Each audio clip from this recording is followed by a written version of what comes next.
এই দেখ দেখ, ওটা রিফাতের বড় ভাই না? হ্যাঁ, ওইটা তো রিফাতের বড় ভাই।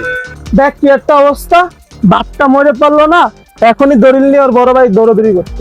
তাই তো দেখতেছি, ওর বাপও মরে যাওয়ার সময় ওরে ঠকাই গেছে, ওর বড় ভাই ওরে ঠকানোর চেষ্টা করতেছে, এই অবস্থা। বিষয়টা তো রিফাতকে জানানো লাগে। হ্যাঁ, এটা তলে তলে কি চলতেছে ওরে জানানো লাগবে না বিষয়টা? হ্যাঁ, এটা তো অবশ্যই জানানো লাগবে। আর যাই হোক, আমার কাছে মনে হয় কি রিফাতের ভাই রিফাতের সাথে কাজটা ঠিক করতেছে না। তুই ঠিক বলছিস, আমার কাছেও তাই মনে হচ্ছে। দাঁড়া দাঁড়া দাঁড়া, ওই দেখ রিফাতের কথা বলতে না বলতে রিফাত সামনে, ওর বিষয়টা খুলে বলি চল। হ্যাঁ, চল।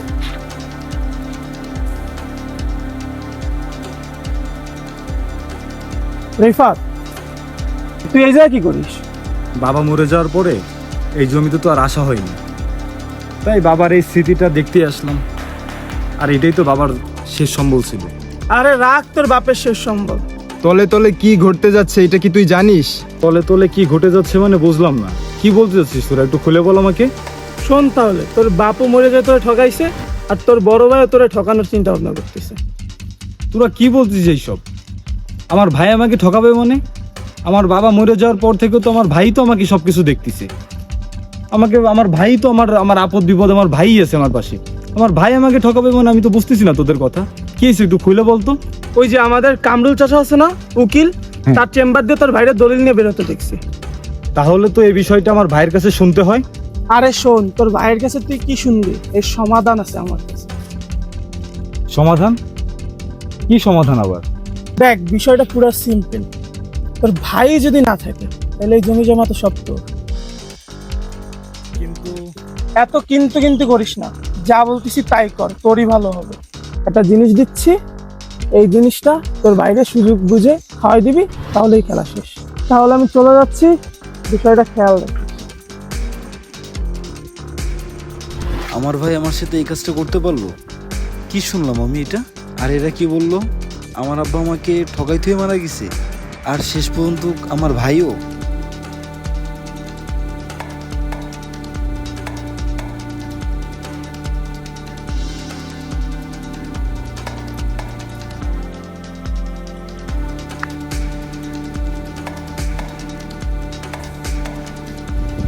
ভাই, তুই আসছিস?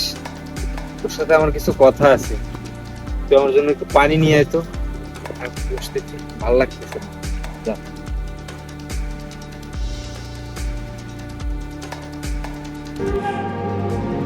তুমি আমার জমি নিবা তাই না? নিয়েছি তোমাকে, একটু ওয়েট করো। আমার জমি তোমাকে নিয়েছি আমি। তুমি ভাই হয়ে ভাইয়ের সাথে পল্টে নিলা। নেও, এবার দলিলে সাইন করে দিলাম। আমার জমি তোমার এই দিয়ে দিলাম, নেও।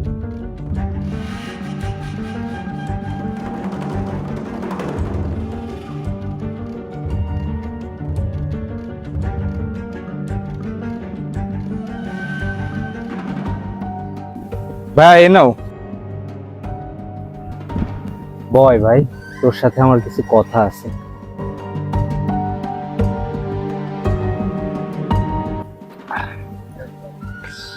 তোরে তো বলবো বলবো করে বলা হয়নি, আমার শরীরটাও বেশি ভালো লাগতেছে না। বাবা মারা গেছে, মাও বেঁচে নেই, তাই ভাবতেছি যে আমি কিছুদিনের জন্য, ধরতে পারিস সারা জীবনের জন্য বলতে পারিস যে চিল্লায় চলে যাব, নিজের জীবনটাকে দিনের পথে উৎসর্গ করে দিব। এখন একটু বয়, একটু আসতেছি।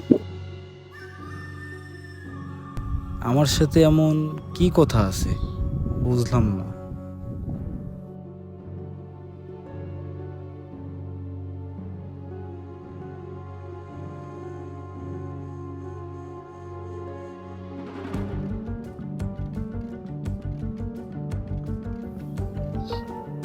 মাথা ঘুরাচ্ছে রে, ভাল লাগতেছে না, কেমন কেমন জানি লাগতেছে। তোরে যেটা বলতেছিলাম না, আমি হচ্ছে উকিলের কাছে গেছিলাম আগের দিন, বুঝছিস? এই জমি জমা সয় সম্পত্তি যা কিছু আছে সব আমি তোর নামে করে আনছি রে ভাই। এখন থেকে তুই এগুলা খেয়াল রাখিস, দেখাশোনা করিস। আমার খুব খারাপ লাগতেছে, কেন জানি না কি হয়েছে, সবকিছু একটু দেখে শুনে রাখিস, বুঝছিস? আমার এগুলার প্রতি কোনো আগ্রহ নেই, সব সয় সম্পত্তি আমি তোর নামে লিখে আনছি রে ভাই। দেখে রাখবো। ভাই জমি ভাই, কি হয়েছে ভাই তোমার? ভাই ভাই ভাই আল্লাহ, আমি কি করলাম? নিজের হাতে ভাইটারে মারি ফেললাম। ভাই কথা বলো। আমি নিজের হাতে ফেরেশতার মতো বাইরে ফেললাম।